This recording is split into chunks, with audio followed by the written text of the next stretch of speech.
कल्पना कीजिए, 1800 का दशक, भारत अंग्रेजों की गुलामी में जकड़ा हुआ, समाज रूढ़ियों और परंपराओं की मोटी जंजीरों में बंधा, जहां एक लड़की का जन्म अक्सर बोझ समझा जाता था, जहां पढ़ाई लिखाई, सपने देखना और अपनी पहचान बनाना सिर्फ पुरुषों का अधिकार था।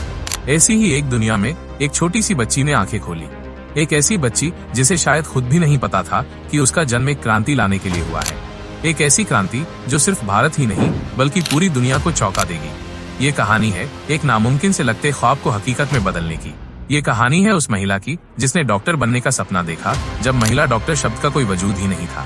ये कहानी है भारत की पहली महिला डॉक्टर आनंदीबाई गोपालराव जोशी की।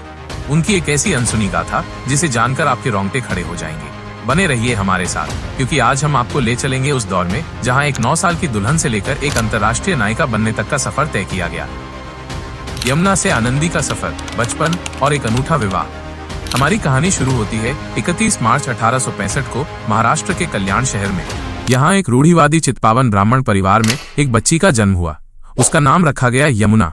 बचपन से ही यमुना एक जिज्ञासु और तेज दिमाग वाली बच्ची थी, लेकिन उस दौर की नियति उसे भी जकड़ने वाली थी। महज 9 साल की उम्र में यमुना का विवाह कर दिया गया। उनके पति थे गोपालराव जोशी। वो उनसे लगभग 20 साल बड़े थे। गोपालराव डाक विभाग में कार्यरत थे और एक प्रगतिशील सोच रखने वाले व्यक्ति थे। ये उनके लिए असामान्य था, क्योंकि उस समय बाल विवाह एक आम बात थी, लेकिन गोपालराव की सोच समाज से कहीं आगे थी। विवाह के बाद गोपालराव ने ही यमुना का नाम बदलकर आनंदी रख दिया। शायद उन्हें आभास था कि ये बच्ची अपने जीवन में बहुत आनंद और बदलाव लाने वाली है। गोपालराव ने आनंदीबाई की शिक्षा पर विशेष ध्यान दिया। वो उन्हें मराठी, संस्कृत और अंग्रेजी पढ़ाते थे। ये बात उस समय के समाज में एक अजूबा थी। पड़ोसी और रिश्तेदार अक्सर गोपालराव की आलोचना करते थे कि वे अपनी पत्नी को बिगाड़ रहे हैं। कई बार तो गोपालराव खुद कठोर हो जाते थे ताकि आनंदीबाई मन लगाकर पढ़ें। कहा जाता है कि एक बार जब आनंदीबाई खेल रही थीं, तो गोपालराव ने उन्हें इतनी डांट लगाई कि उन्होंने पूरे दिन खाना नहीं खाया। लेकिन ये सब आनंदीबाई के भीतर शिक्षा की अलख जगाता गया। आनंदीबाई के जीवन में एक ऐसी घटना घटी जिसने उनकी पूरी दिशा ही बदल दी। मात्र 14 साल की उम्र में आनंदीबाई ने एक बच्चे को जन्म दिया, लेकिन नवजात शिशु चिकित्सा देखभाल के अभाव में सिर्फ 10 दिनों में ही इस दुनिया को अलविदा कह गया। ये एक गहरा सदमा था जिसने आनंदीबाई को झकझोर कर रख दिया। इस दर्दनाक अनुभव ने आनंदीबाई के मन में एक गहरा प्रश्न चिन्ह लगा दिया, क्या हमारे देश की महिलाओं के लिए कोई महिला डॉक्टर नहीं है? उस समय भारतीय समाज में महिलाएं अक्सर पुरुष डॉक्टरों से इलाज करवाने में झिझकती थीं। नतीजतन कई महिलाओं को उचित चिकित्सा नहीं मिल पाती थी। आनंदीबाई ने संकल्प लिया, मैं डॉक्टर बनूंगी, मैं अपनी भारतीय बहनों के लिए ये रास्ता खोलूंगी। गोपालराव ने आनंदीबाई के इस सपने का पूरी तरह से समर्थन किया।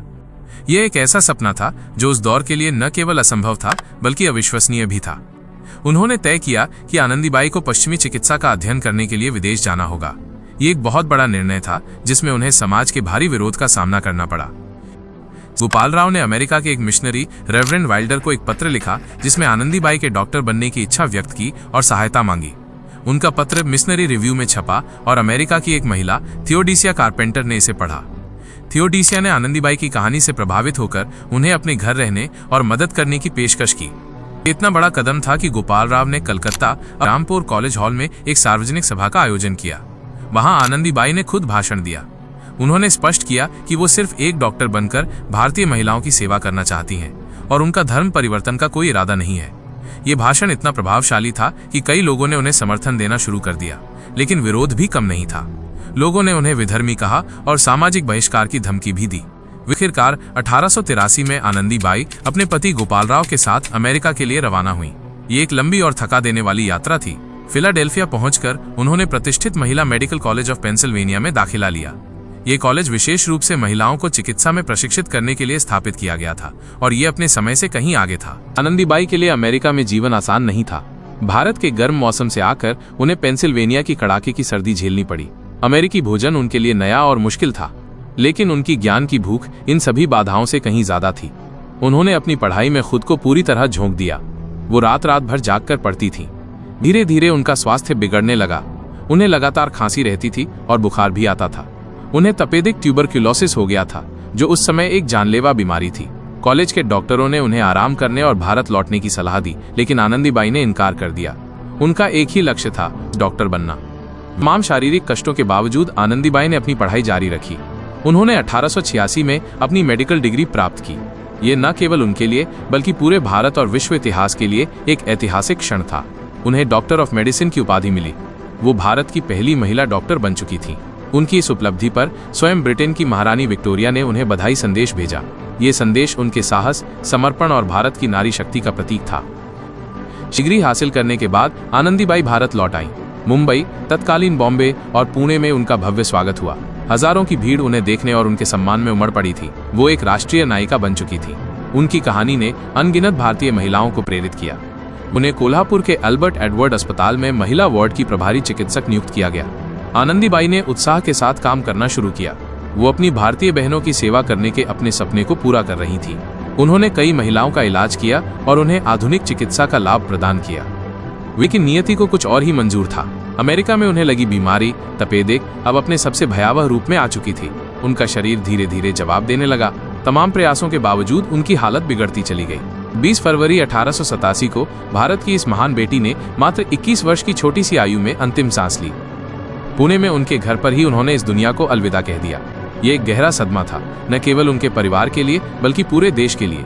उनका असामयिक निधन भारत की महिला शिक्षा और चिकित्सा के लिए एक बड़ा झटका था।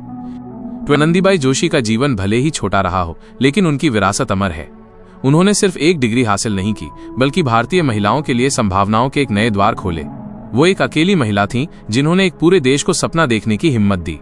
उनकी मृत्यु के बाद उनके पति ने उनकी अस्थियां थियोडीसिया कारपेंटर को भेजी, जिन्होंने उन्हें अपने परिवार की कब्रगाह में दफनाया। ये अपने आप में एक प्रतीकात्मक बात थी। आनंदीबाई ने दुनिया भर की महिलाओं के लिए बाधाएं तोड़ी और उन्हें दुनिया के हर कोने में सम्मान मिला। आज जब हम देखते हैं कि भारत में लाखों महिला डॉक्टर, वैज्ञानिक और पेशेवर महिलाएं हर क्षेत्र में अपनी पहचान बना रही हैं, तो हमें आनंदीबाई जोशी जैसी अग्रणी महिलाओं के बलिदान और साहस को नहीं भूलना चाहिए। उनकी कहानी हमें याद दिलाती है कि एक व्यक्ति का दृढ़ संकल्प इतिहास को हमेशा के लिए बदल सकता है। उन्होंने सिखाया कि ज्ञान और सेवा की कोई सीमा नहीं होती और सच्चे जुनून के सामने कोई भी बाधा टिक नहीं सकती। आनंदीबाई जोशी, एक नाम, एक प्रेरणा, एक अमर विरासत। उनकी कहानी आज भी हमें प्रेरित करती है कि कभी हार न माने, अपने सपनों को पूरा करें और दूसरों के लिए रास्ता बनाएं। उनकी अनसुनी कहानी को जन जन तक पहुंचाना हमारा कर्तव्य है। अगर इस कहानी ने आपके दिल को छुआ है तो इसे दूसरों के साथ साझा करें और ऐसी ही और अनसुनी कहानियों के लिए हमारे चैनल को सब्सक्राइब करना न भूलें। मिलते हैं अगली बार एक और अनकही दास्तान के साथ।